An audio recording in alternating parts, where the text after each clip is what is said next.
Okay, let's move on to the things that a relationship is based on. A relationship is based on basically three things, to my mind: respect, trust, and honesty.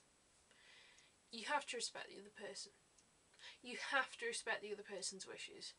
If you don't respect the other person, how can you have a successful relationship if you don't respect what they want and only go with what you want? And because that's never going to work, is it? Which does obviously leads to trust. If you can't trust the other person, it's not going to work. I mean, I've seen relationships where trust doesn't exist, and those relationships are shit. End of. They're shit because if one person can't trust the other, then there's always this endless suspicion and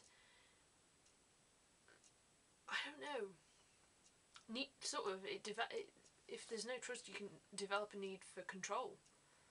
People develop the feeling that they need to control the other person and monitor their every move and control their every move and dictate what they do.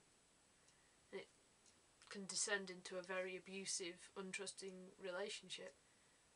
And if you can't trust or respect, there's no love there. And the other thing, of course, honesty. Honesty is a big thing. You can't really have a relationship where you live two separate lives. Obviously you have your own lives, because if you could do everything together as one unit, that's a bit creepy.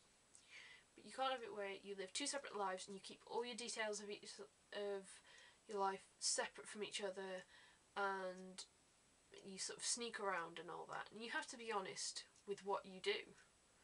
And even if that's admitting to something bad that you've done.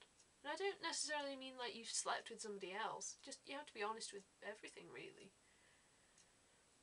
Or else, if you keep your feelings locked up, a relationship won't work. If the other person has done something that's upset you, and you act like everything's fine, and it just simmers away and bubbles away, the other person doesn't know that what they've done has upset you. So that can cause other problems if they don't know they've done something wrong. Obviously, you don't have to tell your partner everything, in the sense that you don't have to tell them if you're getting them a surprise present or a surprise party or something. Obviously, in that case, you can sort of sneak around a bit. But in seriousness, in serious stuff, you can't sneak around, and because that develops suspicion if you're aware that your partner isn't being honest with you. And I'm aware that my top is slipping down. But yeah, I think that's basically it. That's what I have to say on love and friendships and relationships for today. I hope it's been interesting, and I hope people have enjoyed watching it and haven't fallen asleep or spat tea at the screen shouting at me because they don't agree. I don't care. But yeah, those are my views on friendships and relationships for today. I'll talk to you whenever I do another vlog, which is going to be today. So, bye everyone!